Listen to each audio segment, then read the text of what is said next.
And we are just about live. We are live. Good morning, fellow Toastmasters and potential Toastmasters. Welcome to the show. This is Wake Up with Toastmasters. I am your host today, your Program Quality Director for District 115, Ken Richardson. And with me, I have three very lovely ladies. I'm so fortunate today. Yes, My co-host, of course, yes, I am. My co-host is Distinguished Toastmaster, past District Director, Phyllis Trivy. Good morning, Phyllis. Good morning, Ken, and good morning to our public.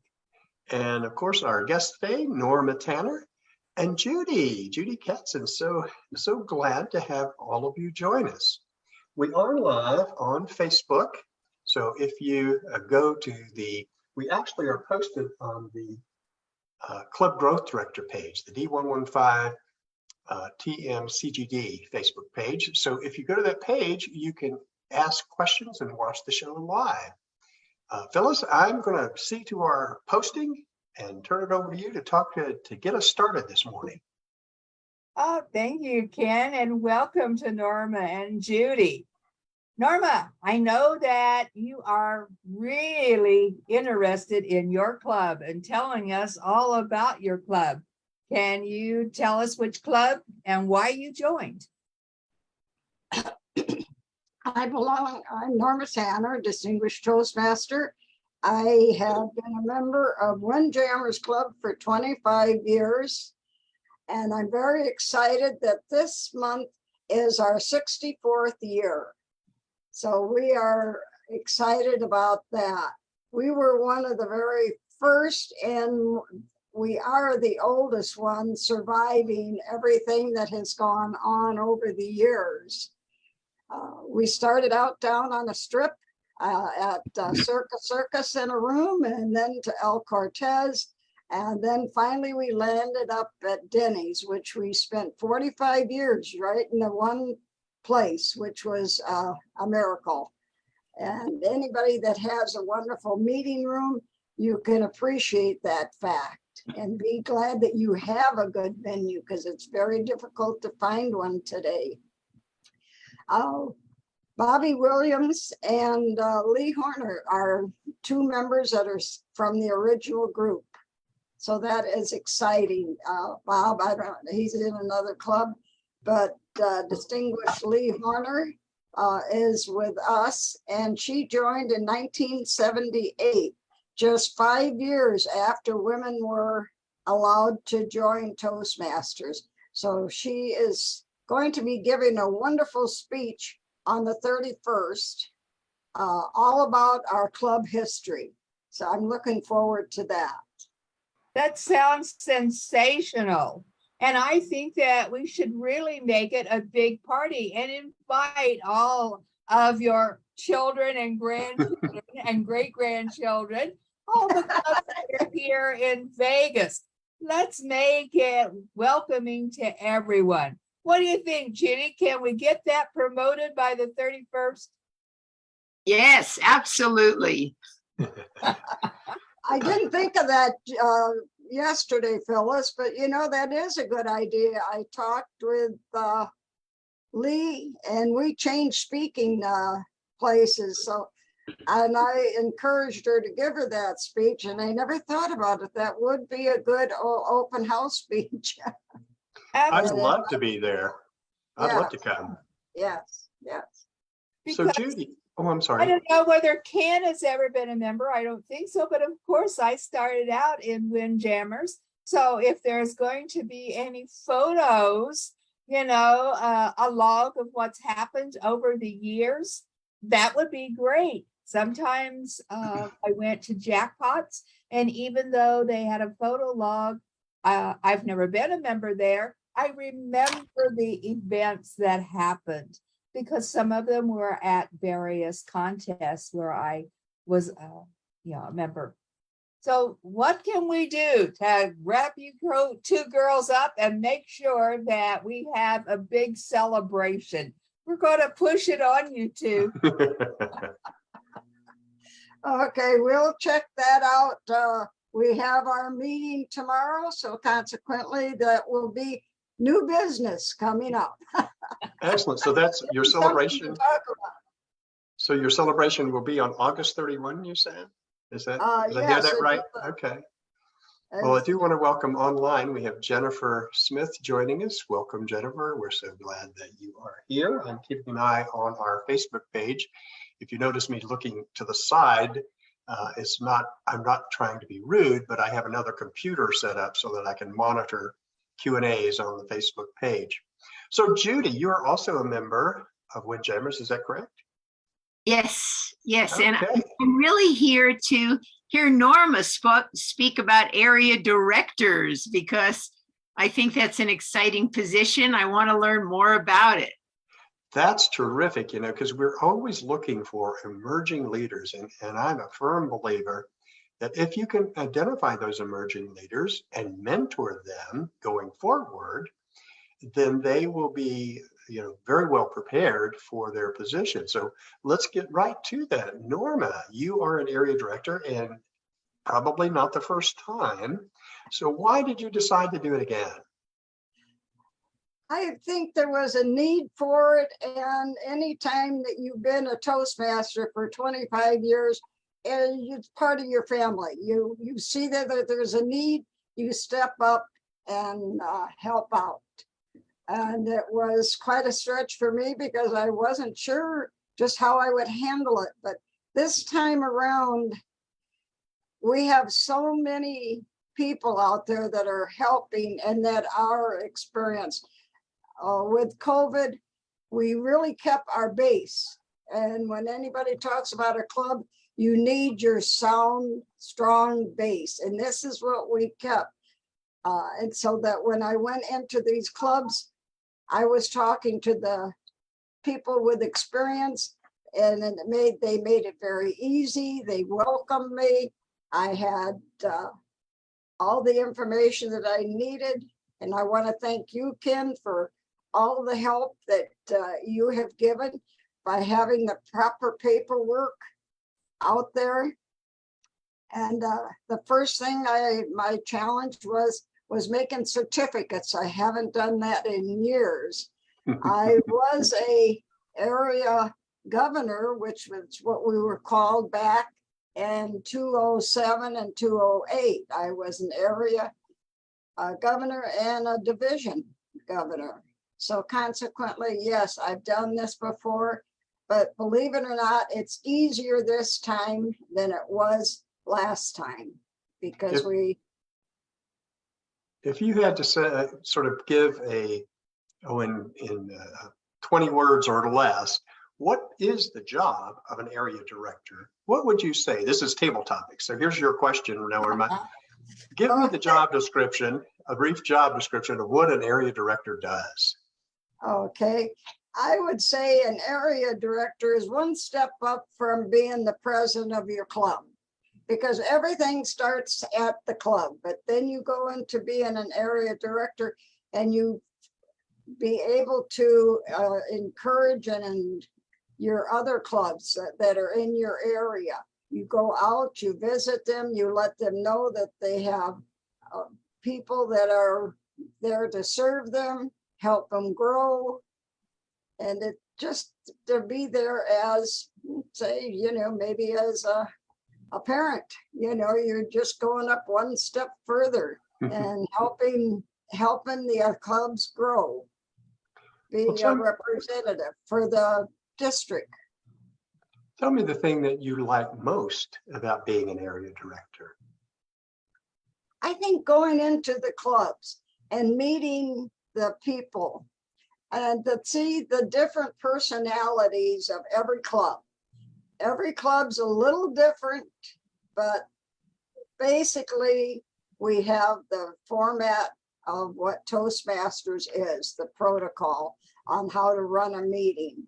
Some run it a little different. Some have table topics before the speakers. Some have the speakers before the table topics, so that, it really isn't a big issue to me. I think it's just a personality gives, and that's why I tell people to try out different clubs, to find your own personality, because if you really like what's going on in the club, you'll stay.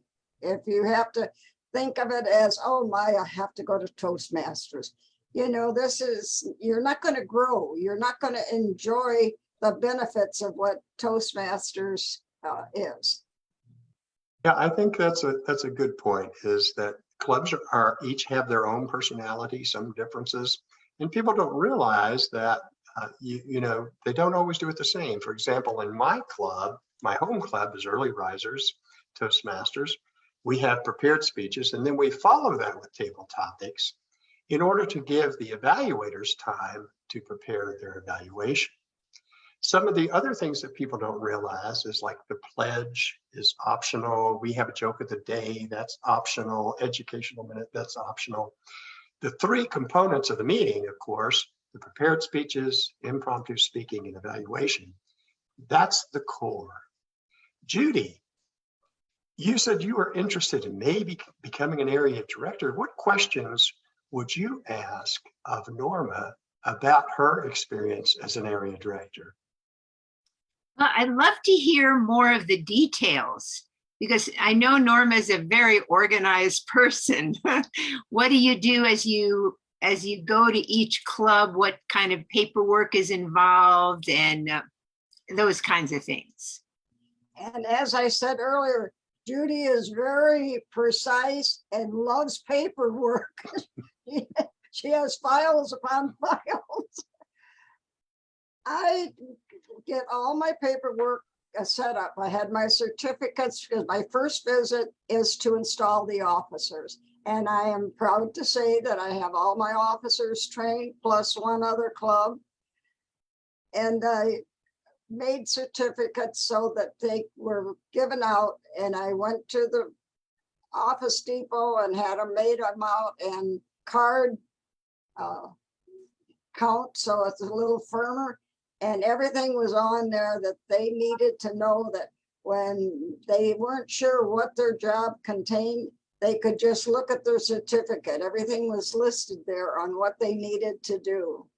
But when you go early, you get to the meeting 15, 20 minutes early, so you have time to talk to the president, get lined up. Some have you install first thing in the business meeting.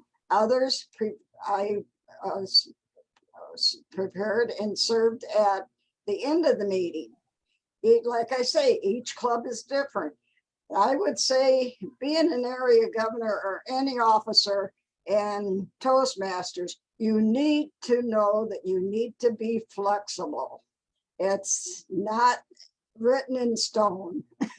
There's some things are written in stone. You really need to do certain things, but otherwise you use your own personality when you enter that room. You let the president know that you're there to help and serve. Very good. I agree with that completely. I served as an area governor many years ago as well, and then a division governor, now area director, division director, all of that, the nomenclature changed. But you mentioned two very important things. One is installing officers.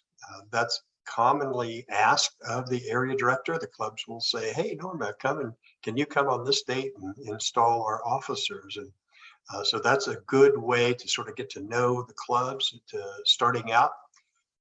And the other thing you mentioned is officer training. We are coming near the end of this first session of officer training. It ends, if you're going to get credit for being a trained officer, you must do so by the end of this month, by August 31st. Now, we have about 75% of our clubs that have at least 4 officers trained. That's the standard, although in our district, we push for getting all 7 trained. We have incentives that support that. So our target is 85% of our clubs, and we have 57 clubs that are in good standing. So we need to get about 48 of them. Is that calculated right there? I need a mathematician to get 85% going.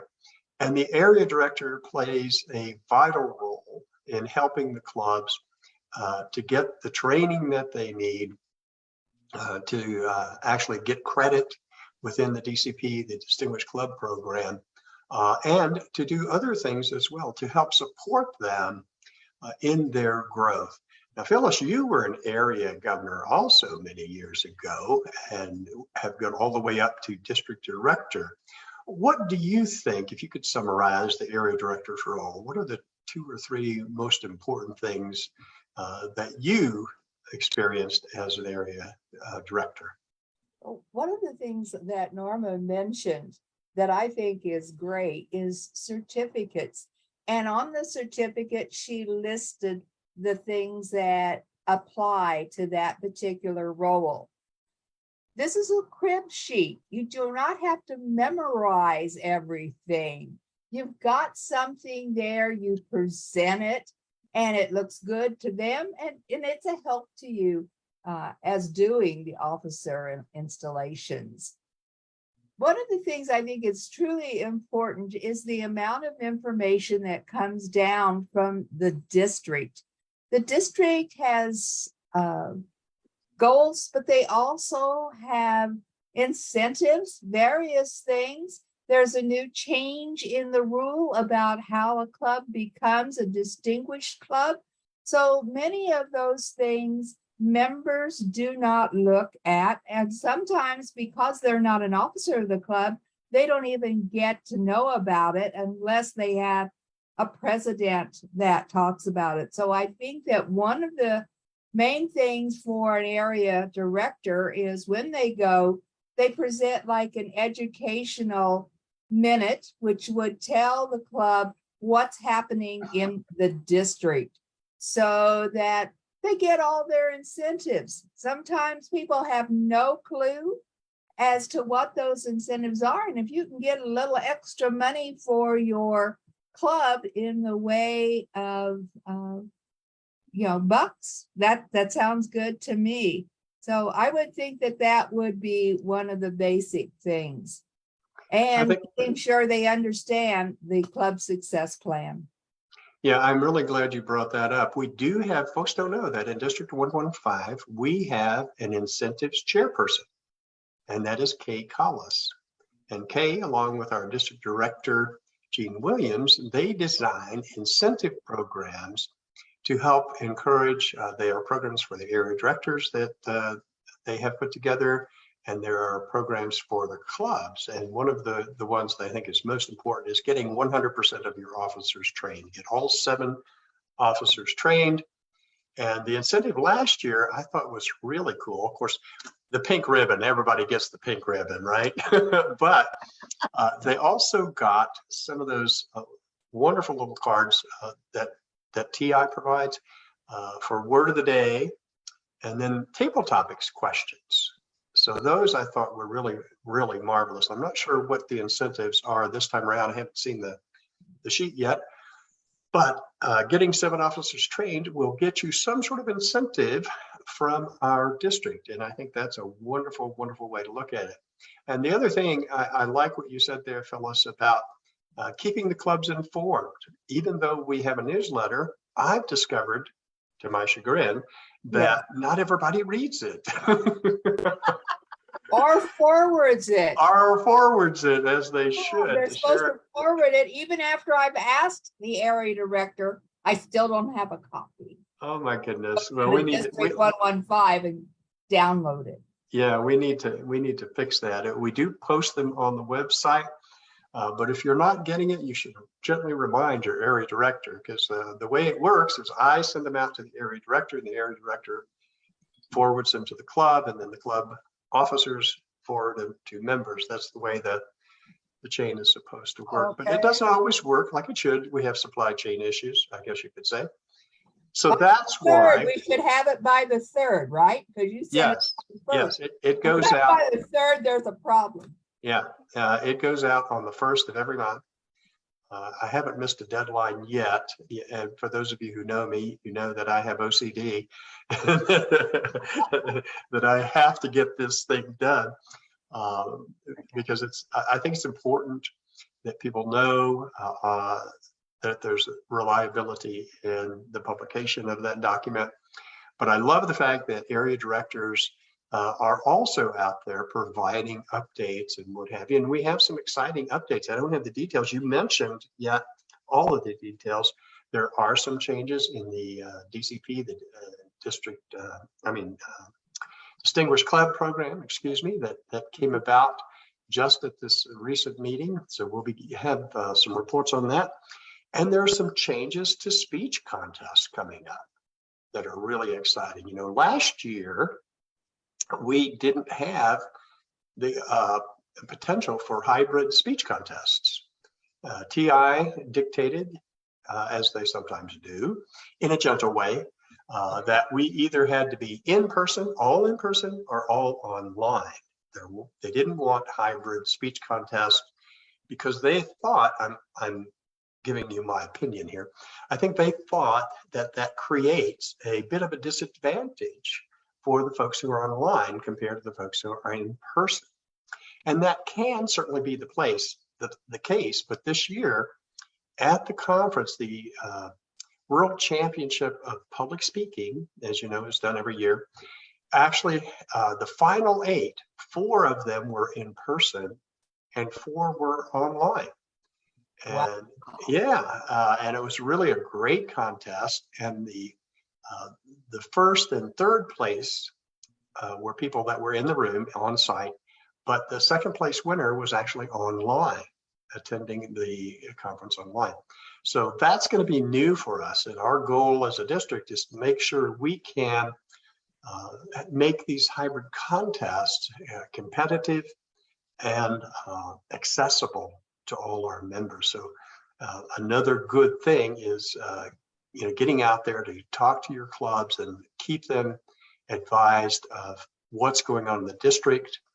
And the other thing I really liked about doing it was presenting special programs, helping the club with like the Successful Club series, doing a Moments of Truth program, for example. I found that to be very, very rewarding when I had an opportunity to present. Because usually, and maybe Norma, you can tell us, when I would say, I'd call a club president and say, or email him, say, is it okay if I come visit on such and such a date? They'd say, great, what are you going to present? What are you going to be speaking about? Okay, so I would get a speaking spot on the agenda. And often I'd say, well, why don't we do Moments of Truth? That's a great thing. So Judy, what other questions do you have that would convince you that this is probably a good move for you? Well, before I say that, I'd like to ask you, what is the Successful Club series? Oh, okay. I'm glad you asked that. Yeah. Since we went online with Pathways, I think we have sort of forgotten some of the other materials that are still in print form and still available. The Successful Club series is a package of programs available, download. I think it's still free, isn't it, Phyllis? Yes, it is. From TI. And it includes programs that are designed to make your club or help your club become successful. So I believe if I remember correctly, of course, Moments of Truth is my favorite. That's a really, really good program. They also have one on parliamentary procedures. Phyllis, can you help me out here? What do you remember? Of course, the old book was called Taking the Terror Out of a Talk. Now it's just called Controlling Your Fear. Ah. 2 ideas when you're a beginner of what you can do to stop that nervousness. So that's the one I gave it yesterday. So that's why I'm right up on it. Oh, nice. There would be another list of them, but it's not a list in the one program. Yeah, if you go to the TI website and you do in the little search engine Successful Club series, you will get all the information. They have, for example, Moments of Truth. They have a PowerPoint. They have a chart, a script, and the thing I like most about it is they have a survey where the club members, you hand these out to your club members, they fill them out. So they're evaluating themselves in terms of the key benchmarks For example, are all guests greeted? Are they invited to say a few words? Do you follow up? Do you give them an opportunity? Do your meetings start and end on time? So it's the same metrics that you would begin with when you're evaluating the quality of the club. Do they do a new member orientation? Do they do an officer installation? Many of these things we don't think about usually, but they are benchmarks of what goes into making a quality club. And that's what Moments of Truth is all about. Well, one of the things when I gave my first educational was they presented me with a script. So naturally, I thought that that was what I was to use. And I'm trying to memorize everything they have in the script. And it's like, no, you just take their ideas and put it in your own words and make it work for you. Another great thing that you can download from the website is called Club Quality Checklist. I really like it. It's for individuals to really go over the information to see how your club stands up. And it's I like it better than Moments of Truth, but it's up to you, whatever you like doing, because it has a lot, doesn't have the ideas that Moment of Truth does, but it has like 3 pages of questions. But I'm sorry. I wanted to note that Land linguists have joined us. They're online. They tell me they got a joke of the day, but I don't see it. is it Carol? Well, I guess they're saying they do have a joke of the day as part of their agenda. Remember, I mentioned earlier that that's optional. Even things like a pledge allegiance, you don't have to do that. That's not required. That's optional. Also, Jennifer says that she had one of their members, Maria Martinez-Riot, a friend of mine and all of us, she gave a presentation from the Successful Club series. So it's still out there, but it's not promoted as much as I think it should be. So you'll have to investigate that, Judy, and bring it to your club. Ken, back to the area director. Know that Norma visits the clubs twice a year. So the first one is to install the officers. What do you do on the second visit? The second visit can be just a plain visit to get to know the club. I will be making that round within the next few weeks, simply because all of my clubs they meet twice a month. So I have to really be careful and being able to see them all. Then come the middle of October, I will make my official visit, because by that time the club should have been able to pull themselves together and I can give them a good review. So that you do the 3 things, but then you can go visit your clubs. If they're near you, go visit them anytime. Their welcome mat's always out. In fact, they'll just love it if you decide to join. Would you not say that visiting once a month is more likely than twice a year?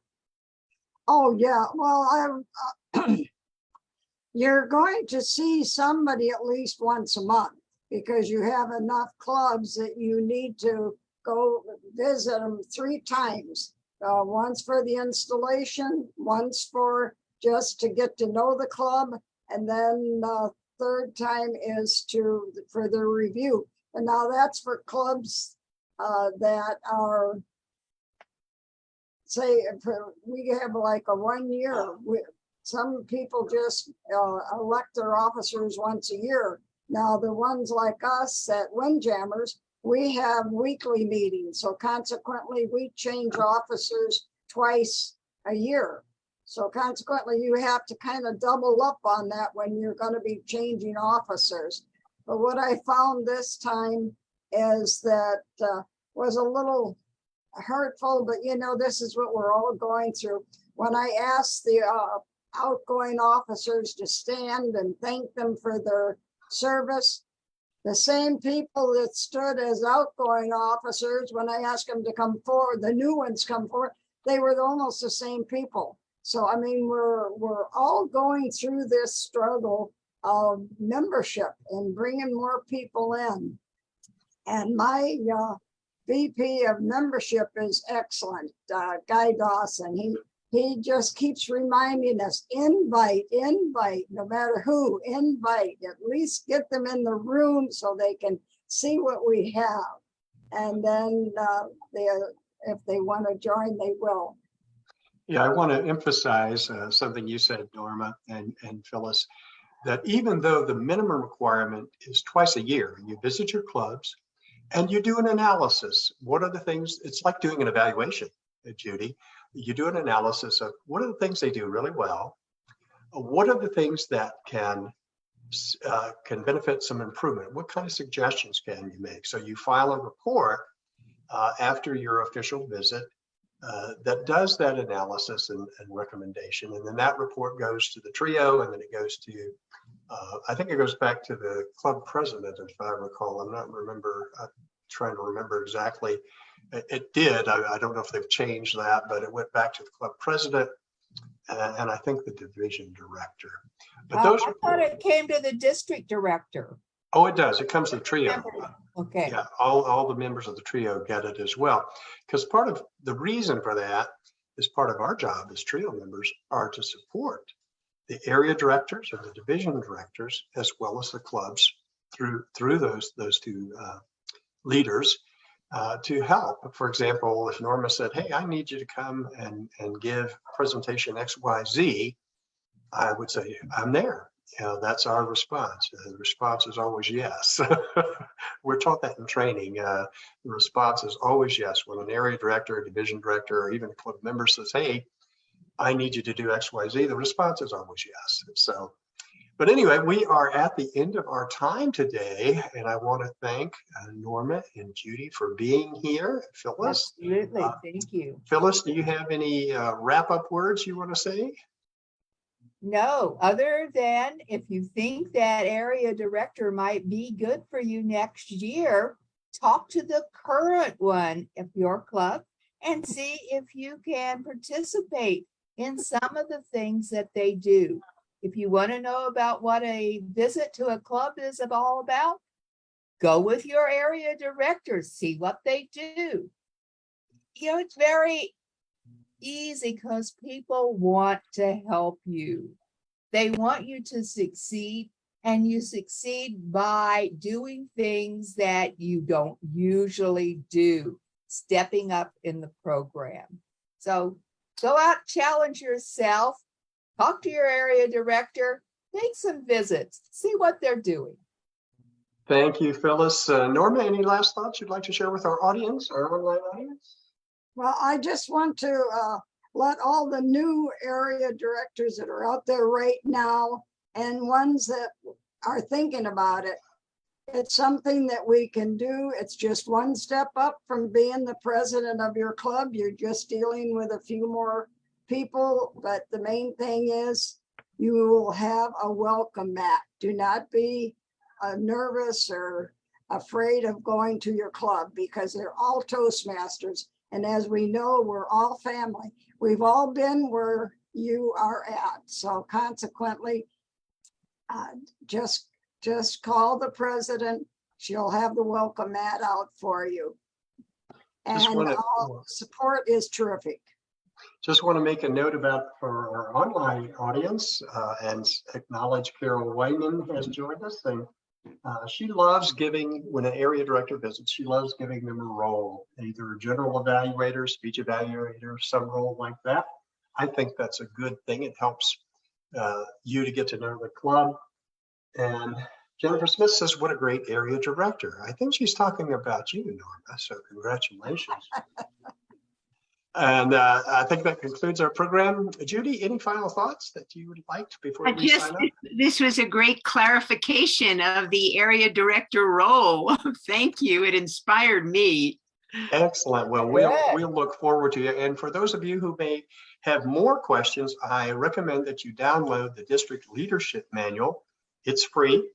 Just go to the TI website and you can put in the search engine box District Leadership Manual, and you will get, you know, that 50 or so page manual that gives you detailed descriptions of what every position does. That's it for today. I want to thank everyone for joining us. We will be back. Of course, Wake Up with Toastmasters is on 5 days a week, but Phyllis and I will be back together next Tuesday. We're here on Tuesdays. Tomorrow, Jennifer Smith will be the host. And then on Thursday is Scott, our Club Growth Director. And then Friday, our District Director, Gene Williams. So have a great day, everybody, and a great week. And we'll see you next time. Bye-bye. Bye. Hi.